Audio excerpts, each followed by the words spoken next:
How's it going, you beautiful artists out there? Now, today I have a very special video. It's kind of different, but you guys have been wanting to see some more of this. So, today we're going to be showing you how to do basic slash beginner's artwork in Photoshop. And now, Photoshop is a pretty big ballpark compared to more basic programs, and only recently have I started really using this sort of program versus, Fire Alpaca and a few others that a lot of beginning digital artists will like to use, which are, great softwares in their own right. But Photoshop is just, something, it's got a lot more, content to it. So over here, you can see we're playing with brushes, and really what we want to do for this is we want to get the solid hard brush. Now, your size of the brush doesn't really matter at this point, but hardness does. You definitely want to have 100% hardness, otherwise it screws with the settings. And now I'm on the sort of painting setup, so and I'll explain that in a later video. But if you go over here, you can see that there's flow.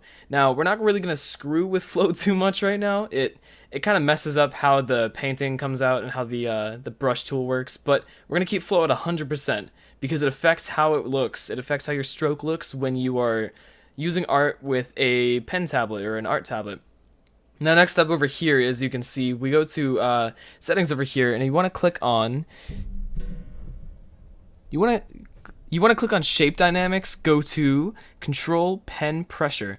And now what this does is it alters the look and width and thickness sort of the stroke of your pen based on how much pressure you have on it. And now over here, we're going to go to transfer. Now, transfer isn't a big deal. It's kind of optional, but over here, if you want to mess with it, you can go to pen pressure as well. It's really good for making sort of sketch looking lines, which I prefer to do when I sketch out like the beginning or the blueprint for something that I'm drawing. And that's what I have here. I drew that little ugly sketch in, I drew that with transfer active, and that's why it came out the way it did.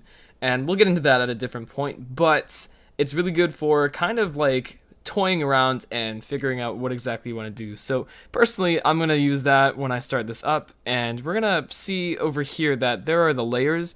And now this is some wicked basic stuff, but for beginners, it's pretty important to know this. We're going to hit File, and we're going to open to a new one. Now, as you can see, I have some presets here.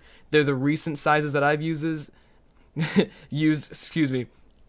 But over here, you can look at a different template options like art and illustration. You can go to images, you can go to photo, and so on and so forth. But really, you can do any of those. It's your preference. Now, you can choose to be in pixels, inches, and so on and so forth. Now, I prefer pixels, and you'll see why in the future. But it really helps with exact things.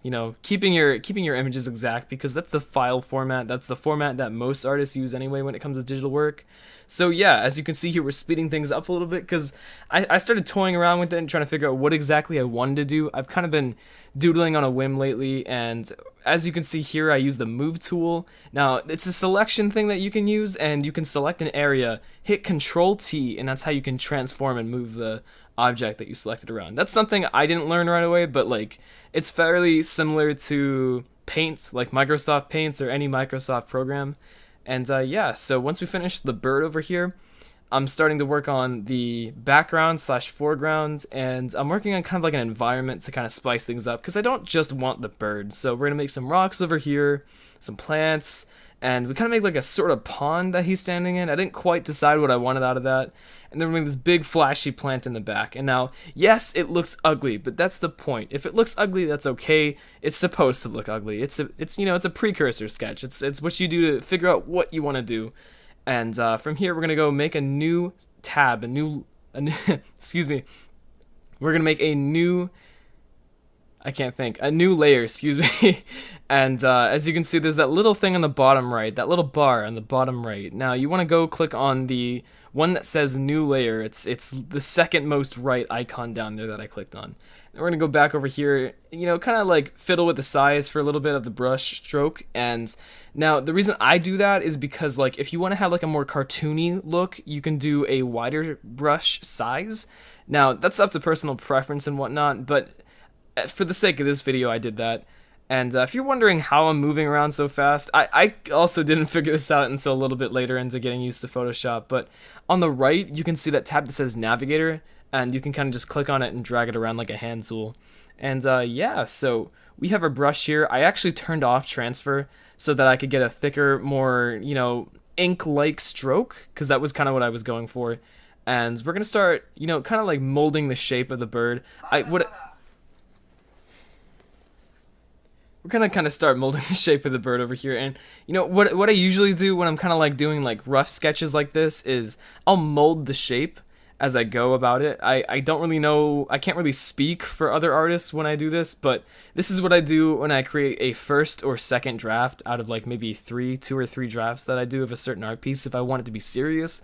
But, for the sake of this video, it's kind of just an example sketch. I didn't really put too much thought into it, which is totally fine. I like how it came out. And oops, as you can see there, you can see some more serious art. And as you can see over there, there's kind of my serious art.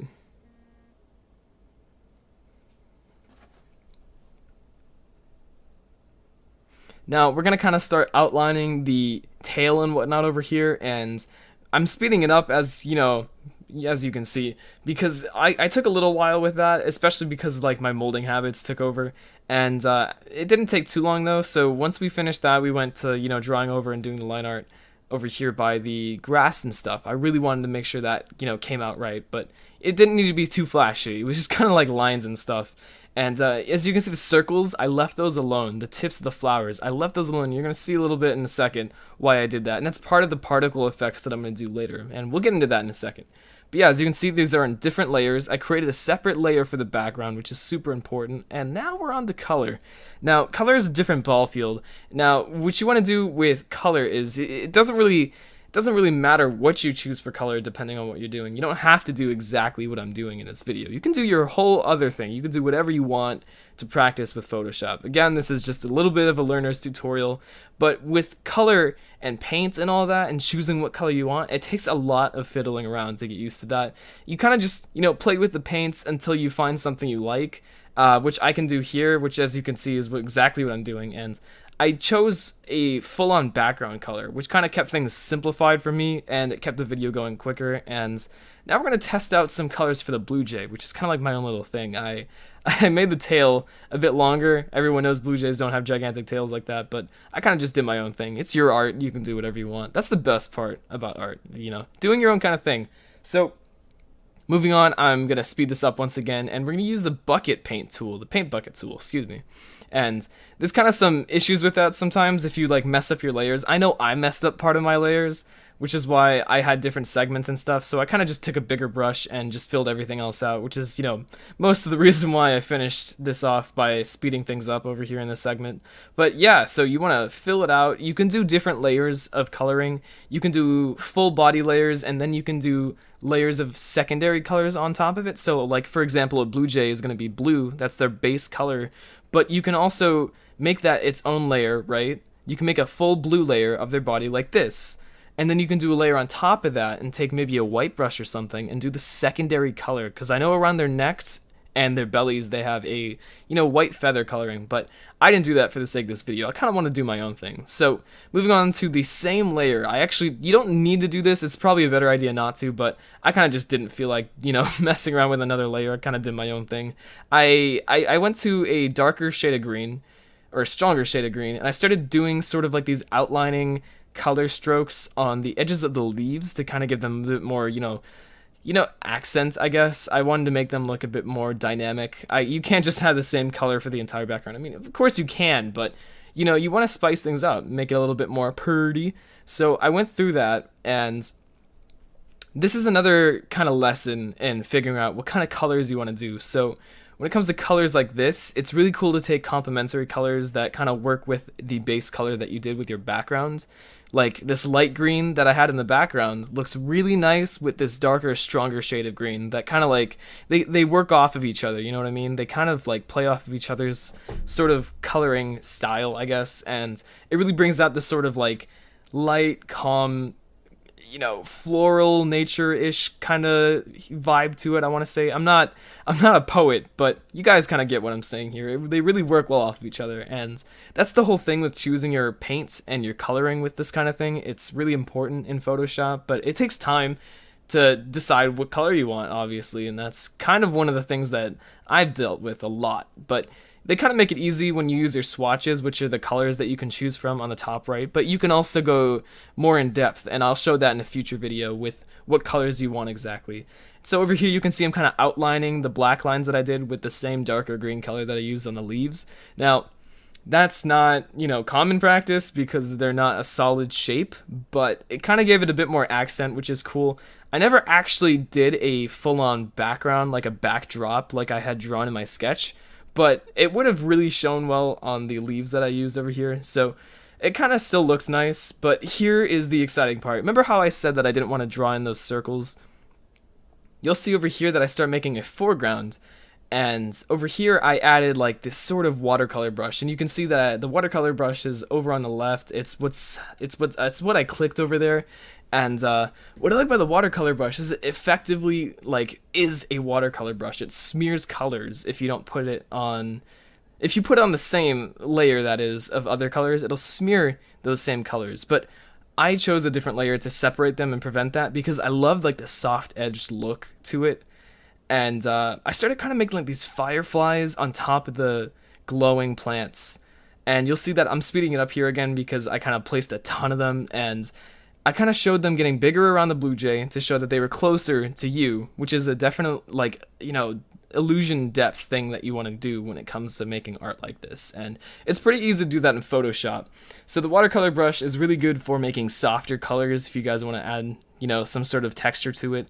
As you can see, I made them smaller as I pushed them towards the upper left-hand corner of the screen to kind of create the illusion that they were getting farther away, and then as they got closer to the blue jay, it got closer and bigger with the blue jay. So it's a cool little effect that you can do. It's pretty simple. It's standard, illusion of depth practice, which if you're familiar with art or you've been drawing for a while, it's pretty easy stuff to do. So moving on from that, I decided to do a secondary color to the blue jay. Aside from white, I wanted to do a darker blue, but I didn't really like that, so I kind of moved on from that. And you'll see later that to kind of make it a little unorthodox, I'd say, I kind of did my own thing. I took a brighter shade of blue actually. I took a really out of place kind of blue shade, but it's all for practice. It's all for demonstration. I like how it looked, but in practice I probably wouldn't do this for an actual art piece unless I really wanted to shake things up. But again, it looks nice. It looks nice. What I didn't like afterwards was the pond, which we'll get to in a few seconds. But yeah, as you can see here, I'm kind of loosely outlining it. And for the pond, I tried coloring it in, but I cut it out. It didn't look right. It looked so weird and out of place with the green colors that I did. I kind of just outlined the pond ripples with the blue color that I used on the blue jay.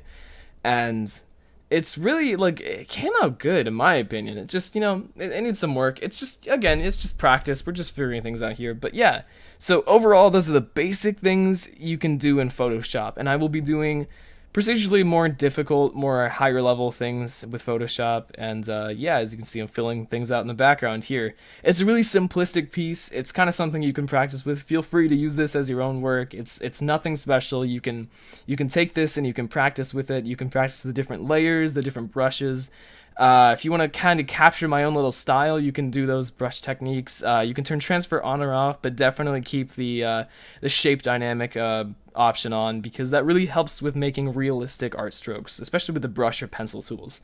But yeah, so that about does it for this video. We're going to be fiddling around a little bit with the colors still because I cannot decide what I wanted to do. But yeah, there's going to be more. I'm going to be doing more in-depth looks at Photoshop with, more detailed pieces, more realistic pieces in the future. I'm still practicing it myself. A lot of people still are. I'm still kind of getting in the groove with it because I only recently transition to Photoshop, and I thought I'd make my own little tutorial, help the other people out, like you guys out there who are trying to figure out your own little digital art section style type deal. So yeah, thank you guys so much for watching. If you want to subscribe, feel free to hit the subscribe button and like this video. It really helps out a lot. As you can see, if you've been around my channel, I do a lot more than just art. I do vlogs and gaming and all that jazz, but art's really where it's at. I really enjoy that stuff. But yeah, as always, thank you guys once again for watching. Special thanks to our patrons on Patreon. You guys are the best. You guys give your real life money to help support this channel and keep the dream real, and it's so flattering. But yeah, peace out everybody. That's all the time I have for today. Jurio signing off. Bye bye.